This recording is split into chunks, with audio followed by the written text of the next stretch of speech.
I'm Better Call Chad, and I'm gonna go over why your Zoysia grass sucks and is so hard to deal with. Before we get started, if my videos help, please like, subscribe, and share. I really appreciate it. Leave any questions below in the comments and check out bettercallchad.com for more information. Now let's get right into this video. Now, Zoysia can be a good grass. Now, what Zoysia really relies on is a good, vast root system. And to have that root system, you need three major things. You need proper watering, potassium, and good soil. I find so many, especially Florida homeowners, but this goes for a lot of new build areas, struggling with Zoysia grass because of the lack of potassium and the sandy soil. Zoysia grass heavily relies on having a vast root system. And if that can't happen because of poor soil and lack of potassium, you are going to constantly struggle with your Zoysia grass. And you'll never fully reap the benefits of how good Zoysia grass can be. Now, I have a whole playlist on Zoysia grass,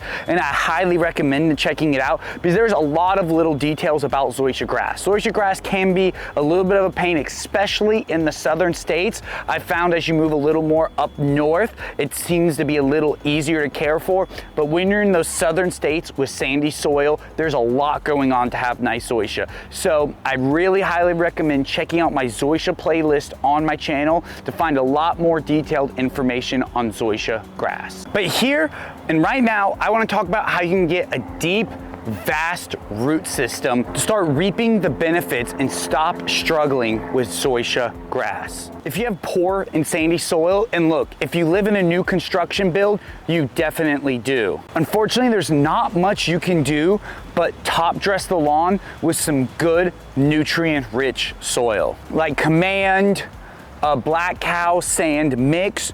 Your local bulk soil supplier should have a good topsoil blend. Now, to start, you want to do a good core aeration over the lawn and then apply 2 to 3 inches thick of one of the topsoil blends I just talked about. Now, you might need to repeat this 2 or 3 times to really get the results you're looking for. It's just going to depend on truly how poor your soil is. And now look, if you have sandy soil and you don't do this at least once or take the steps in this direction, you are absolutely going to suffer trying to have nice Zoysia grass. It is going to beat you up left, right, and center because it becomes so difficult in the hot months and the fine months and with problems. I promise you will struggle with it. Now, another good thing is to add potassium into your lawn program. Whether you have good or bad soil, you should always absolutely be adding potassium into the lawn program. You want to make sure you add just as much potassium as you do nitrogen because potassium is what helps develop the root system. And remember, Zoysia is very reliant on its vast root system to truly get the benefits. A good fertilizer to use is something like a 15-0-15 or a 10-0-10. And make sure to feed the lawn with 0-0-50 potash in the wintertime, roughly every 45 days. Now, this can be expensive, but adding humic acid, especially in sandy soil, can make a world of difference. Humic acid is a soil amendment and will help amend the soil to naturally become more nutrient rich and will speed up the process of even when you top dress. It'll allow you to get your results a lot quicker and it'll let the fertilizer go a lot longer. Humic acid can be a very important system to getting a vast root system quick. And then lastly, it's watering. You absolutely must be watering right to truly get the results, and especially in sandy and poor soils where this is very important. You want to water long times in less days. This is absolutely key to having great Zoysia lawn. Now, this is the same with St. Augustine. So if you've had St. Augustine grass, it's going to be the same watering type. In full sun areas, you want to do a good 30 to 50 minutes, depending on a lot of factors, but you want to be in that time zone. And in the summer, we'll be doing 2 to 3 days a week. And in a drought, unfortunately, sometimes 4, especially if you have sandy soil. But doing these long watering times will really help that water go deeper and force that Zoysia root system to dive deep. So these 3 things are extremely important to having a nice, thick, healthy lawn.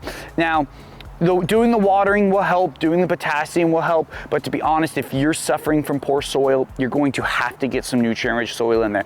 I've seen so many people in Florida with new builds, bad soil. I've seen this in Texas as well with new builds, and they just suffer. It's just a constant battle to have the lawn just look okay. And that's all because Zoysia relies on having a vast root system to really thrive. And with these poor soils, you just absolutely won't get it, and you will not get the results out of your Zoysia. All right, and that's gonna be it. Now, this is so important, having Zoysia grass. I've talked to a lot of people and done a lot of research to really find out why this Zoysia grass struggles in some areas, and I've talked to other people and have it thrive in others, and that root system is absolutely what it comes down to. So if you have any questions, please leave them below in the comments, like, subscribe. I appreciate all the support. The channel's growing amazingly. Thank you so much. And check me out at bettercallchad.com, and you can reach out to me and check out some of my lawn kits. Everyone have a great rest of your day.